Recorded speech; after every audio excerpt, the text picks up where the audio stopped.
Բարև ձեզ, օրվա լրահոսի կարևոր նորություններն է ներկայացնում Հորիզոն լրատվականը 7 հունվարի չորեքշաբթի։ Աշխատանքի և սոցիալական հարցերի նախարար Արսեն Թորոսյանը սոցցանցի իր էջում տեսանյութ էր հրապարակել, խոսել հետվճարի միջոցով կենսաթոշակի և նպաստի բարձրացումների մասին։ Այսօր ուզում եմ կրկին խոսել հետվճարի միջոցով կենսաթոշակների և նպաստների բարձրացման վերաբերյալ, ինչպես գիտեք, մենք փոխել ենք չափը հետվճարի և հունվարի 1-ից այն կազմում է 20% մինչև 10,000 դրամ և դուք կարող եք ձեր կենսաթոշակները և նպաստները ըստ էության ինքնուրույն բարձրացնել այդքան չափով, դրա համար պարզապես պետք է առևտուր իրականացնել անկանխիկ առևտրի կետերից Հայաստանի Հանրապետությունում գործող, բայց ուզում եմ խոսել նաև մեկ ուրիշ ծրագրի մասին, որը վերաբերում է մեր բոլոր քաղաքացիներին, դա 2% հետվճարին է վերաբերում, որը էլի կրկին հնարավոր է ստանալ անկանխիկ առևտրի միջոցով, բայց այս դեպքում դա հնարավոր է անել միայն առկա քարտով։ Հիմա ուզում եմ ցեզ ցույց տալ նաև պատկերավոր կերպով, տեսեք, սա վիզա քարտ է մեր բանկերից մեկի, ես հատուկ փակել եմ, որ գովազ չհնչի, իսկ սա առկա քարտ է, որի վրա գրված է առկա, տեսնում եք։ Հիմա եթե մեր կենսաթոշակառուները եւ նպաստառուները իրենց այս տեսակի քարտերը կամ վիզա կամ մաստեր փոխարինեն այս տեսակի քարտերով, իդեպ գույները կարող են տարբեր լինել եւ բանկերն էլ կարող են տարբեր լինել, ապա նրանք կարող են ստանալ ոչ թե 20% հետվճար, այլ 22% հետվճար, իսկ 2%-ի մասով սահմանափակումները արդեն ավելի մեծ են, մինչև 60,000 դրամի շրջանակներում կարող է տատանվել ամսական հետվճարի չափը եւ հետեւաբար ես կոչ եմ անում օգտվել այս հնարավորություններից, ինչպես նաեւ կոչ եմ անում մեր մոտավորապես 48,000-ային կենսաթոշակառուներին եւ նպաստառուներին, որոնք դեռևս ստանում են իրենց կենսաթոշակն ու նպաստը կանխիկ եղանակով, արագ անցում կատարել անկանխիկի, վերցնել իրենց ցանկությամբ այս տեսակի քարտերից որևէ մեկը, եթե ուզում են պարզապես 20%, ապա վիզա կամ մաստեր բանկերից, եթե ուզում են 22%, ինչը ես ինքս էլ իդեպ այս պատահական չեմ ցույց տալի, ես առկա քարտ չունեի, հատուկ եմ հանել, որպեսզի նաև խրախուսեմ մարդկանց եւ այդ 2% հետվճարի ծրագրից օգտվել, ապա անցում կատարեն սրանց եւ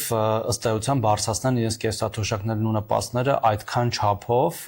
նաեւ հիշեցնում եմ նաեւ, որ մենք ունենք ապրիլի 1-ի վերջնաժամկետ ընդհանրապես ամեն ինչ անկանխիկ անցնելու կենսաթոշակների նպաստները, որին չարժե սպասել, արժե դա անել հնարավորինս արագ եւ օգտվել այս լավ հնարավորություններից, խնդրում եմ հնարավորինս տարածել այս տեսանյութը, որպեսզի մեր քաղաքացիները տեսնեն եւ օգտվեն այս հնարավորություններից։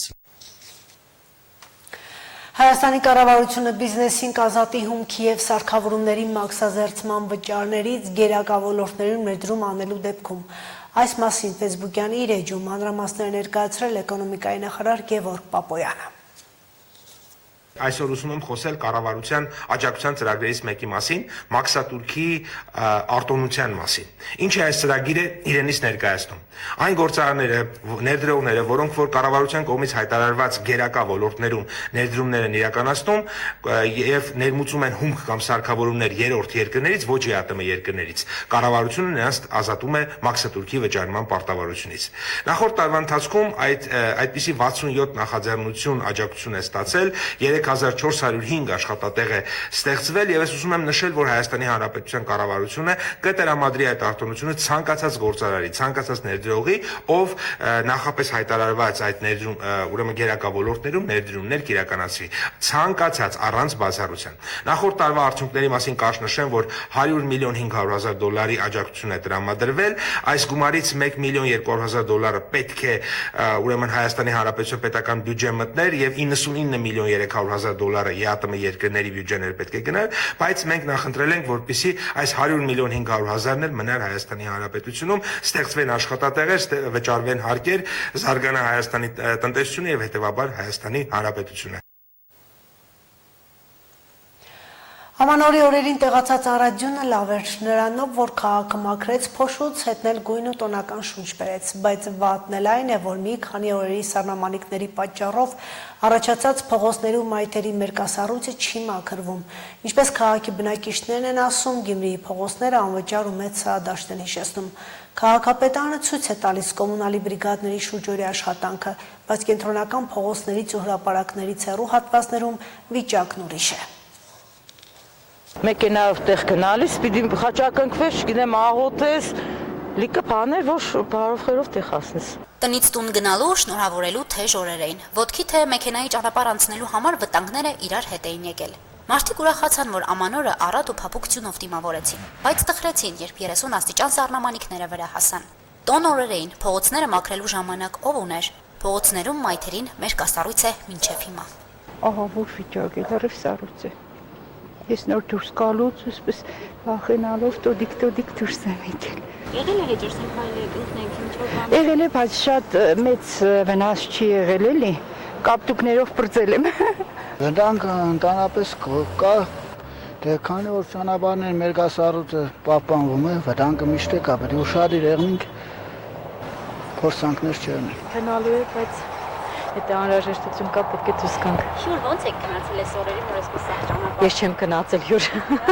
Ես մենակ հյուրեր եմ ընդունել։ Ձյուն սառնամանիք մեր կասառույց վերջին տարիներին գրեթե չի լինում։ Մարդիկ այս վիճակներին հետ են բաժվել։ Իսկ բնության տվածը մինչև սպասեն, որ բնությանը վերադառնա, հետևանքներն են վատ լինելու։ Երթևեկելի հատվածներում ահ ու ավազ լցնում են, ցերեկը հալչում է, գիշերը դառնում սահադաշտ։ Չմաքրած մայթերն ավելի վտանգավոր են։ Գործ անող տեխնիկան ու կոմունալի բրիգադները կենտրոնական տարածքներում են հիմնականում։ Հեռու թաղամասերում ձյունը եկել ու մնացել է։ Ես հարի եկել եմ մայս աշկով եմ տեսել, ոտքի ես սկսելա, այս կնկանը հետս եմ պերեչիր եմ։ Բրիսալամատեշ տանք թե չէ։ Ես չտեսար ձյուն մաքրեին,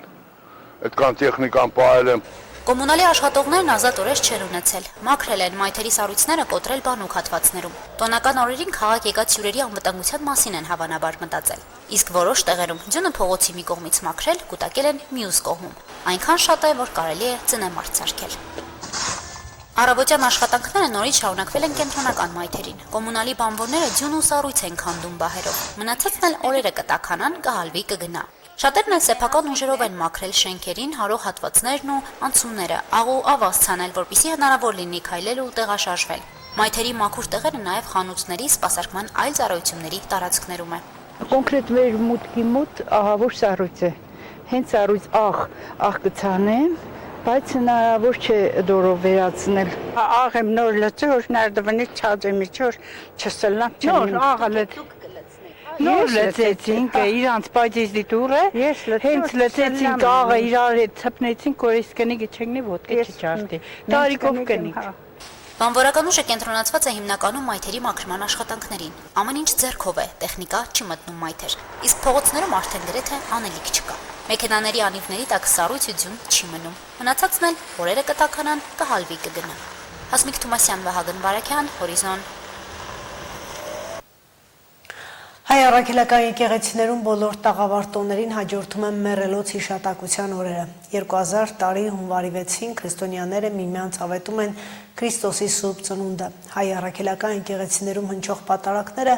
Աստվածահայտնության տոնին են նվիրված։ Այս ուրախ-լուրն այսօր մարդիկ փոխանցում են ընջեցյալներին։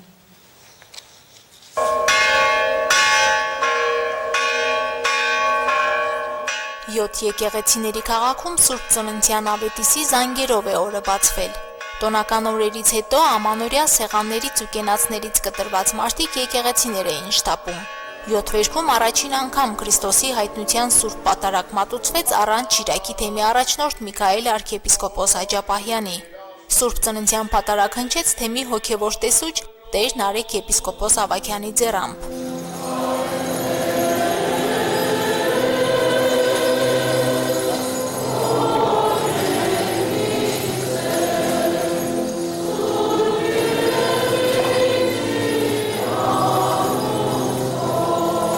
Եկեղեցին մարդաշատ է, Քրիստոսի Սուրբ Ծննդյան ավետիսը մարդկությանն ուղղված հրավեր է Աստծուն ապավինելու, աստվածային լույսով լուսավորվելու եւ կյանքը վերաիմաստավորելու նորովի կառուցելու համար։ Հավատավոր մարդիկ իրական խաղաղություն ու համերաշխություն, սեր ու միաբանություն են ուզում մեր երկրի համար։ Քրիստոս ծնվել է մարդկանց մեղքերի թողության համար, Աստված իր միածին որդուն զոհեց մեր բոլոր, մեր ամբողջ աշխարհի մեղքերի թողության համար։ Թող բոլորը հավատքի կան աշխարհին խաղաղություն եղնի Այդ անհավատացյալների պատճառով այսքան բաներ չեղնի։ Չարը վերանա, բարին հաղթանակի եւ իրոք որ հաղթանակելու է եւ մենք էլ ցնծությամբ միշտ ասենք Քրիստոս ծնավ եւ հայտնվեցավ մեզ եւ ձեզ մեծ ավետիս եւ օրհնյալ է հայտնությունը Քրիստոսի։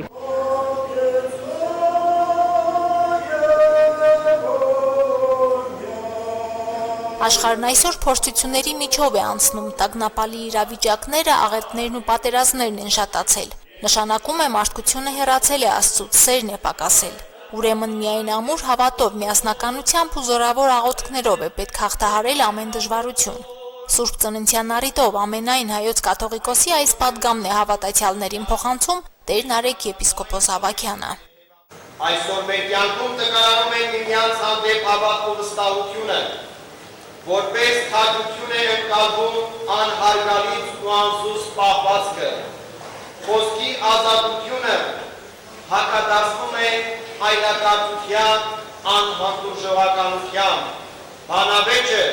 վերածվում վիրավորանքների ու վարկաբեկումների, իսկ հանրային օգուտը հայրենանպաստ և ազգանվեր ծառայությունը ստորադասվում անձնական և խմբակային նեղ շահերի։ Որ բոլորս մի ամուր եղնենք, համախմբված, գիտենանք մեր հետագա քայլերը։ Որպեսզի մեր երկրին լինի խաղաղություն, ամբողջ աշխարհին էլ թող լինի խաղաղություն, այդ երկրի մի մասն էլ մենք ենք կազմում, ազատություն լինի մեր սրբազաններին, մեր թանկ սրբազանը, մեր սիրելի սրբազան Միքայելը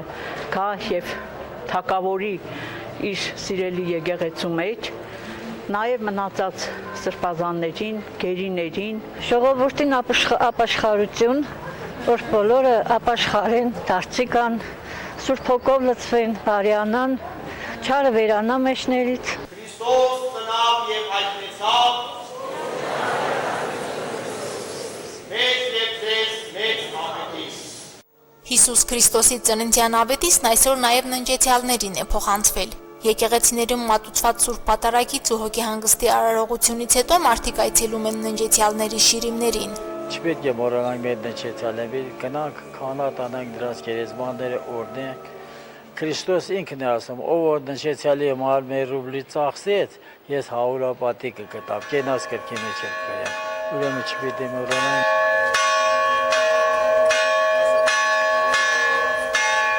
Սուրբ Պատարագից հետո ջրօրհնեքի արարողությունը խորհրդանշում է Քրիստոսի մկրտությունը Հորդանան գետում։ Սուրբ կրային ընթերցումներից ու շարականների երկեցողությունից հետո Սուրբ խաչով եւ սրբալույս մյուրոնով օրհնված ջուրը բաժանվում է հավատացյալներին։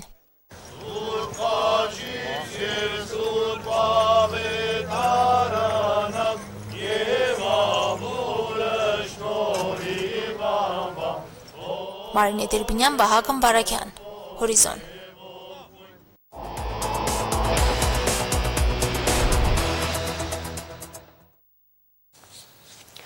Ուկրաինան, Ֆրանսիան եւ Մեծ Բրիտանիան Ուկրաինայում բազմազգ ուժեր տեղակայելու հռչակագիր են ստորագրել։ Միացյալ Նահանգները 50 միլիոն բարել նավթ է ակնկալում ստանալ Վենեսուելայից, իսկ Իրանում շարունակում են բողոքի ակցիաները։ Միջազգային լրահոսի կարևոր նորությունները տեսաշարում։ Ֆրանսիայի, Մեծ Բրիտանիայի եւ Ուկրաինայի առաջնորդները Փարիզում հռչակագիր են ստորագրել, որով պատրաստակամություն են հայտնել Ուկրաինայում հրադադարից հետո որպես անվտանգության երաշխիք բազմազգ ուժեր տեղակայել։ Ուկրաինայի անվտանգության երաշխիքների հարցին վերաբերող հանդիպմանը ներկա են եղել նաեւ Գերմանիայի կանցլեր Ֆրիդրիխ Մերցը, Իտալիայի վարչապետ Ջորջիա Մելոնին, Միացյալ Նահանգների նախագահ Դոնալդ Թրամփի գլխավոր բանագնաց Սթիվ Ուիտկոֆը եւ նրա փեսան Ջարեդ Քուշները։ Ավելի ուշ տեղի ունեցած համատեղ մամուլի ասուլիսում Ուիտկոֆը Միացյալ Նահանգների ուղերձն է փոխանցել, որ աջակցում են Ուկրաինայի դաշնակիցների կոալիցիային, խոստանալով տրամադրել անվտանգության երաշխիքներ։ Նրա խոսքով Թրամփը վճռականորեն աջակցում է անվտանգության արձանագրություններին։ Քուշներն էլ նշել է, որ ուկրաինացիները պետք է իմանան, որ խաղաղության գործարքը կնքելուց հետո իրենք ապահով են։ Մոտ 50 միլիոն բարել նավթ, որը կարժենա ավելի քան 2.8 միլիարդ դոլար։ Միացյալ Նահանգների նախագահ Դոնալդ Թրամփը ահա այսքան արժողությամբ նավթ է ակնկալում ստանալ Վենեսուելայից եւ այն վաճառքի հանել։ Այդ մասին անձամբ հայտնել է Միացյալ Նահանգների նախագահը սոցցանցի իր էջում։ Դոնալդ Թրամփը ասել է, որ նավթի վաճառքից ստացված եկամուտը օգուտ կբերի Վենեսուելայի եւ Միացյալ Նահանգների ժողովրդին, եւ ինքը անձամբ է վերահսկելու այդ վաճառքը։ Իսկ բուն Վենեսուելայում ամերիկյան օպերացիայից հետո երկրի նախագահի պաշտոնակատար Դելսի Ռոդրիգեսը երկրում մեկշաբաթյա սուք է հայտարարել Միացյալ Նահանգների հարվածների հետևանքով զոհված զինվորականների համար։ Կառավարության տվյալներով հարձակման հետևանքով զոհվել է մոտ 2 տասնյակ վենեսուելացի սպա։ Կուբայի կառավարությունն էլ կիրակի օրը տեղեկացրել է, որ Վենեսուելայում աշխատող իր 32 զինվորականներն ու ոստիկանները նույնպես սպանվել են եւ երկօրյա սուք է հայտարարել։ Իրանում նախորդ 10 օրերին տեղի ունեցած զանգվածային ցույցերի եւ անկարգությունների հետևանքով մահացել է 36 մարդ։ Նրանցից 34-ը ցուցարարներ են, 2-ը անվտանգության աշխատակիցներ։ Այդ մասին տեղեկություններ են հաղորդել իրավապաշտպան կազմակերպությունները։ Վիրավորների թիվը ավելի քան 60 է, ավելի քան 2000 հոգի ձերբակալվել է։ BBC-ն հայտնել է, որ բողոքի ցույցեր են Իրանի 31 նահանգներից 17-ում, եւ սա 2022-ից ի վեր ամենամեծ մարտահրավերն է Իրանի կրոնական վերնախավի համար։ Միջազգային լրատվամիջոցներում տարածվել են տեսանյութեր, որոնցում երևում է, թե ինչպես են անվտանգության ուժերը արցունքաբեր գազ կիրառում ցուցարարների հետ բախումների ժամանակ։ Հիշեցնենք, որ Իրանում բողոքի ակցիաները սկսվել են դեկտեմբերի 28-ին ամերիկյան դոլարի նկատմամբ իրանական արժույթի հերթական անկումից հետո։ Միացյալ Նահանգների նախագահ Դոնալդ Թրամփը ավելի վաղ ասել էր, որ եթե Իրանի անվտանգության ուժերը սպանեն խաղաղ ցուցարարներին, Միացյալ Նահանգները պատրաստ է գործել։ Կտրուկ ավելացել է լարվածությունը Սիրիայի Հալեբ քաղաքում։ Կառավարական ուժերի եւ քրդական ստորաբաժանումների միջև տեղի ունեցած բախումների հետևանքով հաղորդվում է 4-ից 7 զոհի մասին։ Մինչև երկուշաբթի շարունակվող հարաբերականորեն հանգիստ վիճակը կրկին լարվել է այն բանից հետո, երբ արդյունք չեն տվել իշխանությունների եւ քրդերի միջև բանակցությունները։ Կրակ է արձակվում տարբեր զինատեսակներից։ Քրդական երկու շրջանները, որտեղ ընթանում են մարտեր, շատ հեռու չեն հայկական թաղամասերից։ Սիրիայի իշխանություններին սատարող Թուրքիան բոլոր քրդական ուժերից պահանջել է վայր դնել զենքը։ Միացյալ Նահանգների նախագահ Դոնալդ Թրամփը քննարկում է Գրենլանդիան ձեռք բերելու մի շարք տարբերակներ, այդ թվում ռազմական ուժի օգտագործումը։ Այդ մասին հայտնում է BBC-ն հղում անելով Սպիտակ տանը։ Սպիտակ տունը լրատվամիջոցին հայտնել է, որ Գրենլանդիայի ՆԱՏՕ-ի գործընկեր Դանիայի կիսաինքնավար շրջանի ձեռքբերումը ազգային անվտանգության առաջնահերթություն է։ Սպիտակ տնից նման հայտարարություն է հնչել այն բանից հետո, երբ եվրոպացի առաջնորդները հանդես են եկել համատեղ հայտարարությամբ, կոչ անելով համախմբվել Դանիայի թիկունքում, որը հետ է մղում Արկտիկայի նկատմամբ Թրամփի հավակնությունները։ Անցյալ շաբաթվա վերջին Թրամփը կրկնել է, որ Միացյալ Նահանգներին Գրենլանդիան անհրաժեշտ է անվտանգության նկատառումներով։ Դանիայի վարչապետ Մետե Ֆրեդերիկսենն էլ սակայն զգուշացրել է, որ Միացյալ Նահանգների ցանկացած հարձակում կնշանակի ՆԱՏՕ-ի վերջը։ Քրիստիան Լագուլյան, Հորիզոն։ Այժմ լրացուցիչ եւս սպառված է ցանոթացեք նորությունների ժամը 20-ին։